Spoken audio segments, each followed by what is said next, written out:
Bueno, hoy vamos a darle una vuelta a un material que es casi como un mapa que nos dejó la pandemia. ¡Un mapa! Me gusta la idea. Sí, un mapa de 40 días para, según su autor, no volver a ser los de antes. Ajá. Hablo del libro Reflexiones para redescubrirse en tiempos de pandemia, del hermano David Pacheco Neira. Se escribió en pleno confinamiento, ¿sabes? En ese momento tan raro. Sí, que nos descolocó a todos. Totalmente.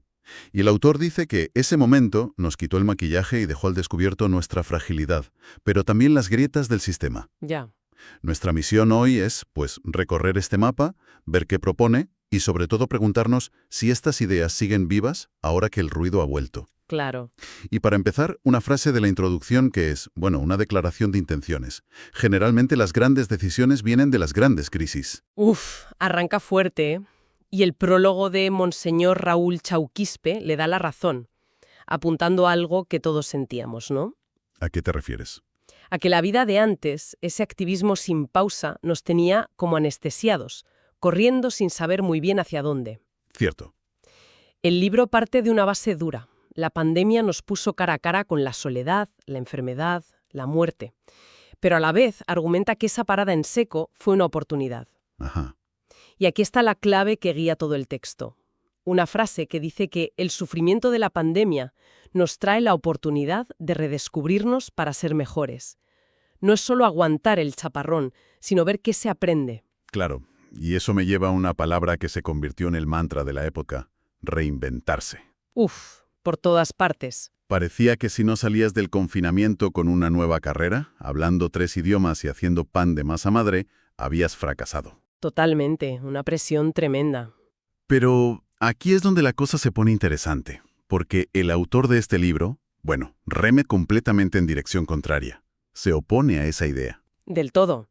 Y es que lo fascinante es el matiz que introduce. Para él, el concepto de reinventarse tiene un peligro oculto. Él lo llama autorreferencia. Espera, autorreferencia. ¿A qué se refiere exactamente con eso? Es la idea de convertirnos en nuestra propia marca personal, Has dado en el clavo. de construir una imagen para los demás basada solo en lo que nos apetece ser en cada momento. Es justo eso. Es la lógica del self-hacking, de la optimización personal, donde uno se ve como un proyecto a mejorar, como si fuéramos un producto. Te reinventas según las modas o tus criterios, poniéndote en el centro de todo, como si fueras tu propio creador. Ya veo.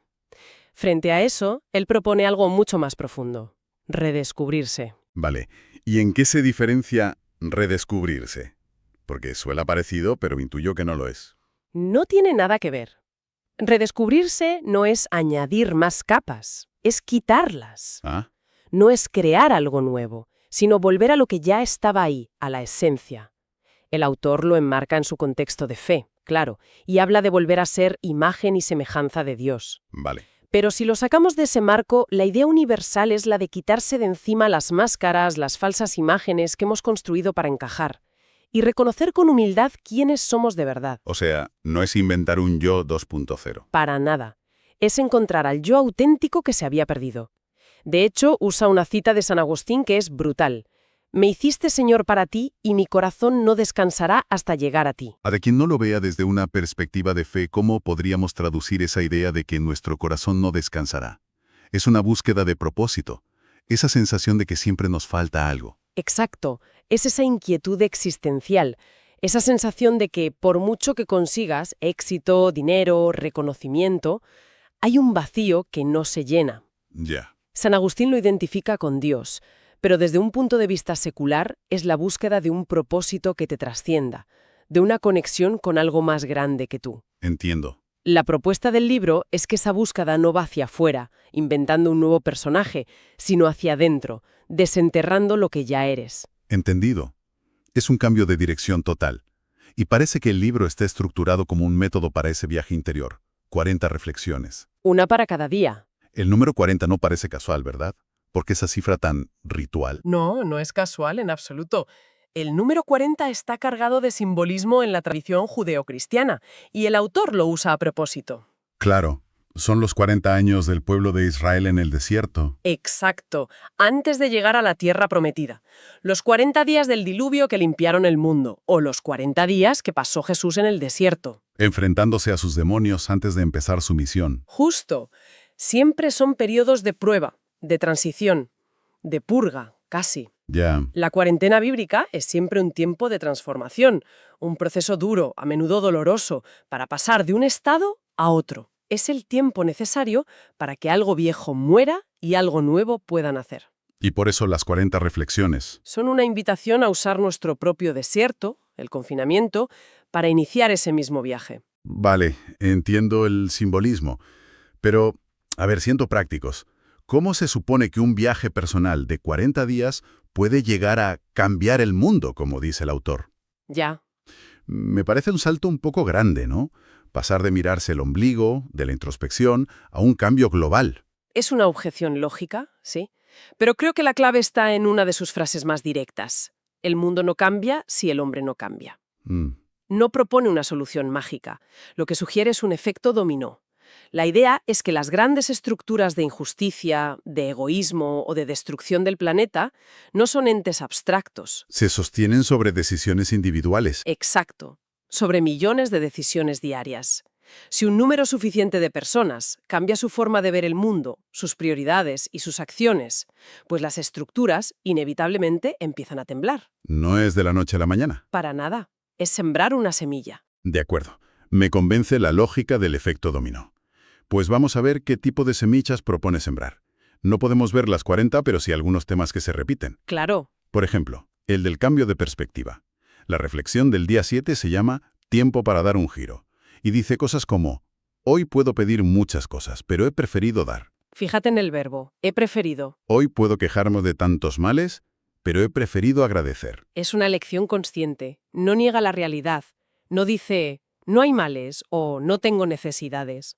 Lo reconoce, pero decide activamente qué respuesta dar. Sí, pero esto me suena un poco peligroso. No roza la positividad tóxica. La idea de simplemente elige ser feliz cuando tu mundo se desmorona. Es una pregunta crucial. Para mucha gente que perdió su trabajo o a un ser querido, leer he preferido agradecer podría sonar casi como un insulto. ¿Es eso lo que dice o hay más matices? No, yo creo que no es positividad tóxica. La diferencia es que la positividad tóxica niega la emoción negativa, la invalida. Vale. Aquí, el autor no niega el dolor. Lo que propone es un ejercicio de agencia, de libertad interior. Es reconocer que aunque no puedas controlar las circunstancias, sí puedes elegir tu actitud frente a ellas. Conecta directamente con la reflexión del día 12, tiempo de escoger, que dice, puedes abandonarte o abandonar las excusas y continuar. Puedes echar la culpa a las circunstancias o puedes aprovecharlas. La libertad está en qué haces tú con lo que te pasa. Exacto. Es la diferencia entre ser víctima y ser protagonista de tu propia historia, por muy dura que sea. Vale, visto así es más un acto de resistencia que de negación. Otro tema que me llama la atención es el valor que le da al silencio. Fundamental. Es algo que la pandemia nos impuso de golpe. El silencio en las ciudades era casi irreal. La reflexión del día 6, tiempo para silenciar, es muy potente. Cito, silencia tus ojos para ver lo invisible. Wow. Silencia tus oídos para escuchar tu voz interior. Silencia tus pensamientos para escuchar tu corazón. Es que este es el núcleo del método. Ese silencio impuesto por la cuarentena, que al principio nos dio pánico a muchos, el autor lo ve como el requisito indispensable para todo lo demás. Ajá. No es un silencio vacío, es un espacio que se abre para poder escuchar. La reflexión termina con silencia tu voz para que Dios hable. Claro, y esto choca frontalmente con el mundo actual, que es una máquina de generar ruido. Notificaciones, redes sociales, el bombardeo constante de información. Totalmente. El autor está diciendo que para encontrarnos tenemos que desconectarnos de todo eso. No creo que proponga una vida de ermitaña, sino crear espacios intencionados de silencio. Se dio cuenta de que la pandemia nos regaló ese espacio a la fuerza. Y su pregunta es, ¿qué hicimos con él? Ya. ¿Lo llenamos enseguida con Netflix y videollamadas para no sentir el vértigo? ¿O nos atrevimos a escuchar lo que había dentro? Es una buena pregunta. El libro argumenta en el día 15, Tiempo para encontrar, que el problema no está afuera, está dentro, y remata con una frase muy dura. El problema no es que Dios se haya alejado, sino que yo lo he dejado. Uf, El silencio es la herramienta que te permite darte cuenta de esa distancia, ya sea de Dios, de tu familia o de ti misma. esa idea de que el problema está dentro me lleva a otro tema clave. ¿Cómo el autor redefine lo que son los verdaderos retos? Sí, En el día 30, Tiempo de retos, escribe: no es un reto llevarse bien con todos, es un reto llevarse bien sin faltar a tus principios. desplaza el foco completamente. Y no es un reto llamarse cristiano, es un reto parecerse a Cristo. Exacto, es un cambio de paradigma.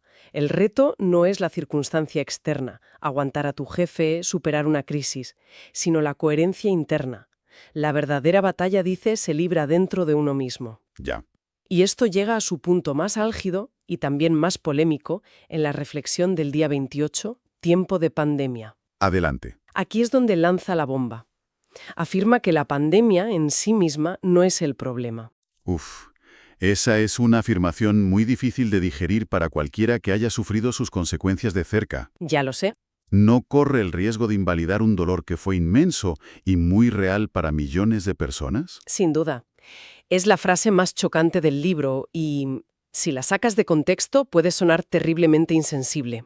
Entonces, Creo que es un recurso retórico, un electroshock para obligarnos a mirar más allá. No creo que pretenda negar la tragedia. Lo que explica a continuación es que la pandemia le ha hecho ver los verdaderos problemas. vale. Y los enumera. La falta de fe, el tiempo que no dedicamos a la gente que queremos, el habernos olvidado de nosotros mismos. Entiendo. La crisis externa funciona como un revelador de fotografía. Hace visible una imagen borrosa que ya estaba ahí. El virus fue el catalizador que expuso todas las otras pandemias que ya sufríamos en silencio. La de la soledad, la del sinsentido, la de la prisa. Entendido. No es que el virus no fuera un problema, sino que su llegada destapó otros problemas más profundos que habíamos normalizado. Es una perspectiva que lo cambia todo. Totalmente. Y hablando de cambiarlo todo, el libro termina con un experimento mental, una pregunta final que es realmente provocadora. Sí, es muy potente. Pregunta: ¿qué pasaría si Dios, de repente, acabara con la pandemia con un milagro? Un escenario hipotético, sí. Mucho. El autor describe la escena. Habría una fiesta mundial, una alegría desbordada. Pero, pasados unos días, ¿qué ocurriría? ¿Qué?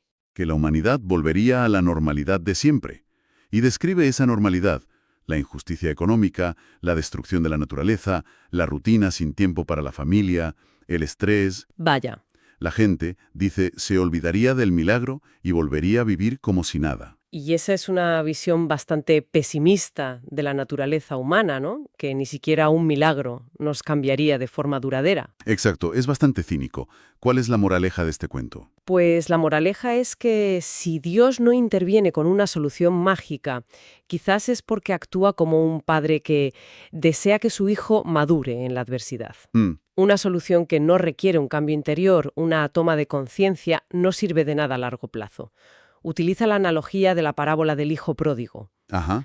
El padre no va a buscar al hijo, espera sufriendo a que el hijo toque fondo por sí mismo, a que entre en razón y decida volver. La crisis es la oportunidad de tocar fondo. Para poder entrar en razón, el cambio tiene que nacer de dentro, no puede ser impuesto desde fuera, ni siquiera por un milagro. Así que el libro no da respuestas fáciles. Más bien, te devuelve la pelota. Totalmente.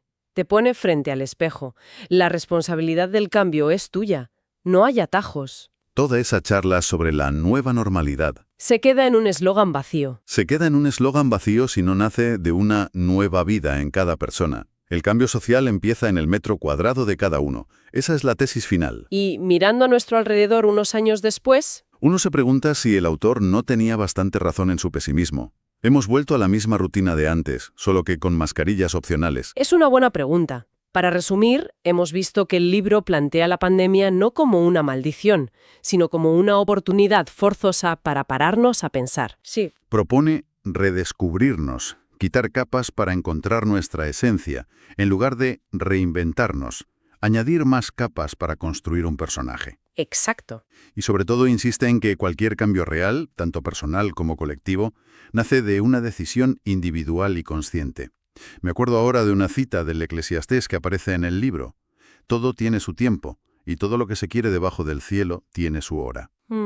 Quizás la pandemia fue, a pesar de todo el dolor, un tiempo para algo. Absolutamente. Y ese algo, según el autor, tiene un destino final muy claro. Lo dice en la última reflexión, la del día 40. ¿Cuál? Que al final de este túnel, de este viaje de redescubrimiento, no nos espera algo, la paz, la felicidad, la resiliencia, sino alguien. Ya. El objetivo de todo esto no es solo un bienestar psicológico, sino un encuentro con lo trascendente, con Dios. Y en ese encuentro, dice, es donde por fin nos encontramos a nosotros mismos, que por mucho tiempo nos habíamos perdido. Es la pieza que completa el puzzle. El libro sugiere que la pandemia fue un laboratorio forzoso para entender qué es verdaderamente esencial. La pregunta que nos deja flotando, ahora que el ruido del mundo ha vuelto con toda su fuerza, es: ¿hemos olvidado ya lo que aprendimos en el silencio?